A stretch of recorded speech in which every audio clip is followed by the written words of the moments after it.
항공 분야에서 널리 알려진 격언이 있습니다. 항공 분야입니다. 모든 비행 규정은 피로 쓰였다. 모든 비행 규정은 피로 쓰였다. 대충 어떤 의미인지 짐작이 가시죠? 여러 가지 항공 사고라든지 희생, 이런 모든 사건 사고를 걸쳐서 비행 규정이 만들어졌다, 형성되었다는 의미죠.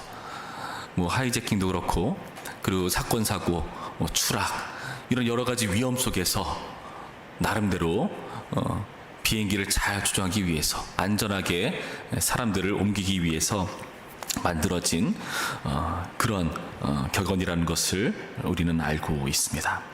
오늘 우리가 읽은 본문 잠언도 마찬가지입니다. 잠언도 사실 이런 사고와 희생으로 바탕으로 만들어진 그런 걸 전제로 한 내용이라는 것을 오늘 우리가 읽는 내용에서도 확인해 볼 수 있습니다.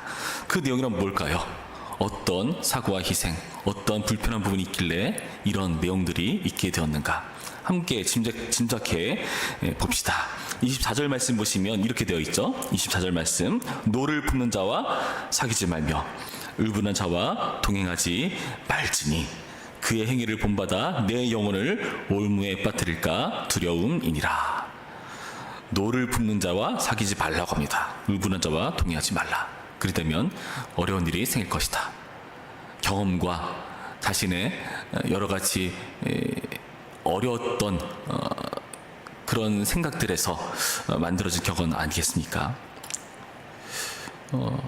또 26절 말씀은 뭐라 나옵니까? 26절 말씀 보시면 너는 사람과 더불어 손을 잡지 말며 남의 빚에 보증을 서지 말라.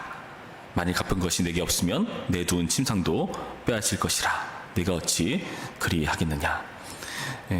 돈 앞에 서로 치사해지고 어려워지는 경우들을 겪은 모양입니다. 그래서 사람과 함부로 결탁하지 말라, 빚보증 서지 말라, 이런 내용들을 강조하고 있죠. 이 모든 것이 무엇을 전제합니까?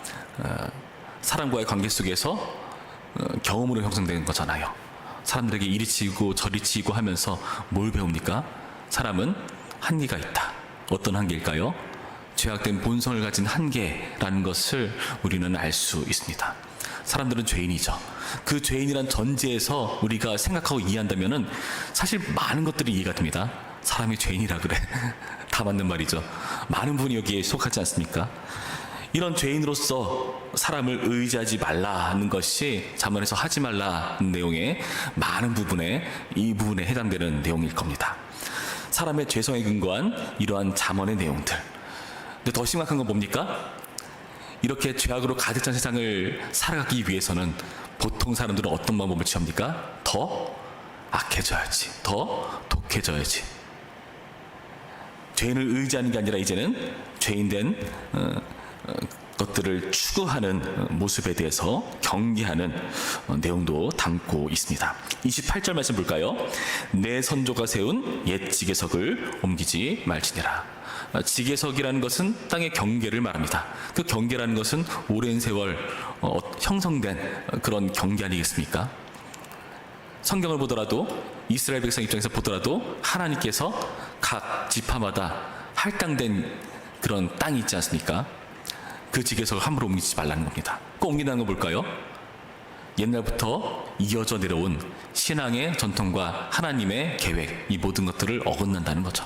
뿐만 아니라 상대 것을 빼앗는 그런 죄악이라는 것을 보여줍니다. 또 어떻게 나옵니까? 22절 말씀 봅니다. 22절 말씀 보시면 약한 자를 그가 약하다고 탈취하지 말며 곤고한 자를 성문에서 압제하지 말라. 무슨 말입니까? 약한 자에게 강하게 굴지 말아라. 그리고 성문에서 압제하지 말라. 성문이라는 것은 당시 재판이 있는 자리입니다.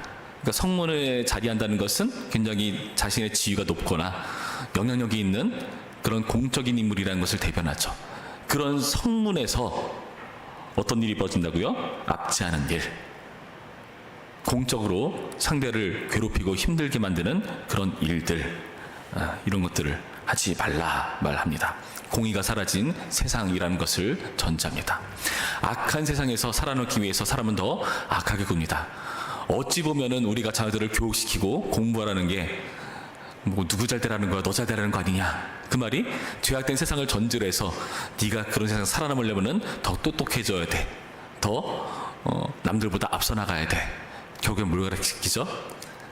그렇게 공부하고 가르친 게 오히려 자신의 이익을 위해서 다른 사람들에게 어렵게 만들거나 죄를 일삼거나 하는 것들을 공적으로 할 수 있도록,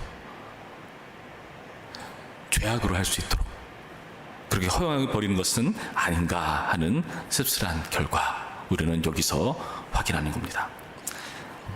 이 모든 잠언이 마치 항공 규정과 같이 사고와 희생을 바탕으로 형성된 것처럼 사람의 죄인의 그 습성에 친 여러 가지 경험을 바탕으로 내뱉는 그러한 소중한 말이라는 것을 우리는 살펴봐야 됩니다. 너 죄인 의지하지 마. 더더욱이 너는 죄인 되어선 안 돼라는 것을 강조하고 있습니다. 그렇게 되면 어떤 일이 벌어집니까? 23절 말씀 우리 한 목소리 읽어볼까요? 23절 시작. 대저 여호와께서 신원하여 주시고 또 그를 노력하는 자의 생명을 빼앗으시리라. 여러분, 이 부분이 성경의 잠언이 다른 것과 좀 차별되는 점입니다.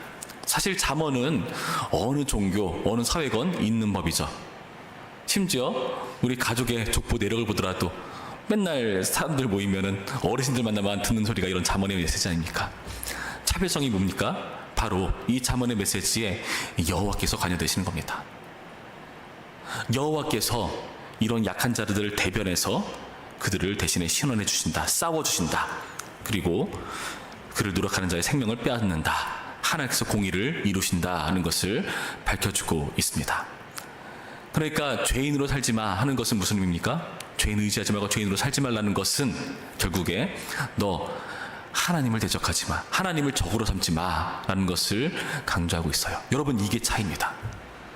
세상은요, 단순히 내가 잘 되기 위해서 잠언을 받아들이지만은 성경에서 나타난 잠언의 의도는 하나님을 적으로 삼지 말라. 죄악된 결과로서 하나님을 적으로 삼아서 생명을 잃게 되는 그런 안타까운 일들을 너는 허용해서는 안 된다 보여주는 말씀이라는 겁니다. 우리는 어떻게 될까요? 죄인을 의지해야 됩니까? 죄인을 추구해야 됩니까? 아니요. 우리는 오히려 하나님 여호와를 의지해야 됩니다. 17절과 18절 말씀이죠. 이렇게 되어 있습니다. 너는 귀를 기울여 지혜 있는 자의 말씀을 들으며 내 지식에 마음을 둘지어다. 이것을 내 속에 보존하며 내 입술 위에 함께 있게 함이 아름다우니라. 왜 이런 잠언의 말씀을 받아들이는 게 아름다웁니까? 그 이유를 밝혀줍니다. 19절 말씀 이렇게 되어 있죠. 내가 내게 여호와를 의뢰하게 하려 하여. 여호와를 의뢰하게 하기 위해서 이 말씀을 기록한 거다. 여러분, 우리가 이 잠언의 말씀을 받아들이고 이대로 살기 위해서 애쓰는 것은요, 단순히 내가 잘 나가고 잘 되기 위한 차원이 아니라 여호와를 의뢰하는 그 지혜의 근본, 이것을 우리 것으로 삼기 위한 방편이라는 것을 명심하시기 바랍니다. 성경이 말하는 잠언, 지혜의 말씀은 결국에 하나님을 적으로 삼는 것이 아니라 오히려 하나님을 의지하고 하나님의 힘으로 살아가는 방식을 우리 가운데 제공해 주는 겁니다. 우리는 창조 타락 이후에 계속해서 죄인된 경향성을 지니고 있지만 성경은 우리에게 그 죄악의 늪에서 허덕이다가 오히려 빠져들지 말고 오히려 하나님이라는 우리의 생명의 근원 되시는 그분을 의탁하는 법을 가르치고 있다는 것입니다. 여러분, 그래서 잠언의 말씀도 우리에게 구원의 메시지라는 것을 명심하시기 바랍니다. 처세술이 아니에요. 어떤 지인자의 달변이 아니에요. 생명의 말씀이라는 것이 여러분 바로 이 여호와와 관련되어 있는 말씀이라는 데에서 우리에게 주어지는 겁니다. 사실 읽다 보면은 별반 차이 없잖아요. 그냥 뭐 착하게 살라는 내용이네, 그냥 잘 살라는 내용이네. 그 차별성이 뭐라고요? 여호와를 의뢰하는 것에 근본이 있다는 것을 여러분 여기서 놓쳐서는 안 된다는 것입니다. 여러분, 여호와를 의지해야 되는데 여호와께서 무엇을 추구하십니까? 우리는 죄인을 의지하고 죄인의 경영성을 추구해 나가지만은 우리가 여호와를 의지할 때 여호와께서 추구하시는 그런 것들은 무엇입니까? 19절 말씀 뒷부분 뭐라 되어 있죠? 이것을 오늘 특별히 내게 알게 하였노니. 특별히 내게. 20절 말씀 뭐라 되어 있죠? 내가 모력과 지식의 아름다운 것을 너를 위해 기록하며. 너를 위해. 21절 말씀, 내가 진리의 확실한 말씀을 깨닫게 하며 또 너를 보내는 자에게 진리의 말씀으로 회답하게 하려 함이 아니냐. 여러분, 여호와께서 추구하는 내용은 뭡니까? 바로 우리를 위한 겁니다. 우리를 위해서, 우리에게 생명 주시기 위해서, 남들에게 이렇게 속된 말로 꿀리거나 이리 치고 저리 치거나 그렇게 힘들게 살지 말라, 그 내용이 아니라 너를 위해서, 너를 제대로 생명된 길로 가게 하기 위해 하나님께서 특별히 주신 말씀이라는 것을 강조하죠. 뿐만 아니라 너를 보내는 자에게 회답하게 하려 합니다. 뭡니까? 이 잠언의 말씀을 배우기 위해서 많은 사람들이 모여들겠지만은 그를 보낸 사람들, 뭐 오늘날로 따지면은 학교 보내는 부모일까요? 그리고 어떤 단체에서 너 우리를 대신해서 가서 배워와 하는 그런 공동체일까요? 정확히는 알 수 없지만은 그런 자들에게 가서 이 지혜의 말씀을 전파하라. 이 지혜의 말씀을 알게 하라. 이 선한 여호와를 의뢰하는 방식을 전파하는 영향력 또한 고려하고 있다는 것을 여러분 잊지 마셔야 합니다. 우리는 죄악된 세상에서 죄인처럼 살아가지만 하나님은 그 죄악된 세상 속에서도 여호와 하나님을 의지하며 여호와를 추구하라 라고 가르치고 있습니다. 여러분, 사실 이 잠언은 뭡니까? 아까 제가 항공의 안전 결론을 말씀드렸죠. 그게 사고와 희생을 바탕으로 형성되었다고요. 잠언은 어떨까요? 성경 말씀은 어떨까요? 이것 또한 사고와 희생으로 형성된 우리에게 주어진 진리의 말씀입니다. 사고는 뭡니까? 우리가 범죄한 사고를 말하죠. 희생은 뭐겠습니까? 그 범죄를 수습하시는 예수 그리스도의 대속의 은혜 아니겠습니까? 그렇게 형성된 하나님의 말씀. 그래서 십자가라는 구원의 끈을 놓지 말고 붙잡으라는 실질적인 하나님의 말씀이라는 것을 명심하시기 바랍니다. 단순히 나이 많은 어르신이 그냥 덕담해 주는 거구나 차원이 아니라 정말 우리에게 주시고자 하시는 생명 위에서 하나님께서 직접 관여된 말씀이 오늘 우리에게 주어진 잠언의 말씀이라는 것을 기억하시고, 하나님 오늘도 이 죄악된 세상 살아가야 되는데 내가 죄인된 경향성을 추구하면서 더 악해질 것이 아니라 오히려 이 죄악된 세상 살아남기 위해서 진정한 영생 주시는 여호와 하나님 의지하게 하여 주시옵소서. 예수 그리스도 그 십자가 사랑을 의지하며, 하나님 나는 죄인으로서 한계가 있습니다. 다른 도리가 없습니다. 주님 도와주셔야죠. 주님 나를 붙잡아 주셔야죠.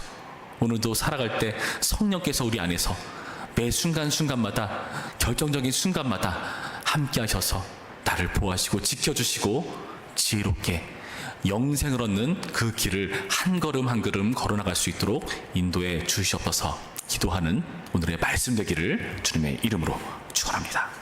기도하겠습니다. 참 좋으신 하나님 감사합니다. 오늘의 말씀을 통해서 이 잠언의 말씀이 우리의 죄악된 범죄한 사고와 이를 수습하기 위한 예수 그리스도의 십자가 대속이라는 희생으로 주어진 하나님의 말씀이라는 것을 다시 한번 생각해 봅니다. 단순히 우리를 잘 나가게 하기 위한 처세술이 아니라, 어르신의 덕감이 아니라 우리에게 이 세상에서 영생을 누릴 수 있는 유일한 방법이신 여호와를 의뢰하는 지혜라는 것을 확인합니다. 주님, 오늘도 우리가 이 여호와 하나님을 의지할 수 있도록 인도하여 주시옵소서. 그리고 우리에게 특별히 주어진, 우리를 위해서 주어진 이 영생의 말씀, 그리고 우리를 통해서 우리가 있는 어떤 자리에서건 펼쳐질 하나님의 영향력, 그 통로로 삼아 주시옵시고, 그 일에 귀하게 사용되는 하나님의 아들, 딸 될 수 있도록 도와주시옵소서. 감사드리며 예수님의 이름으로 기도했습니다. 아멘.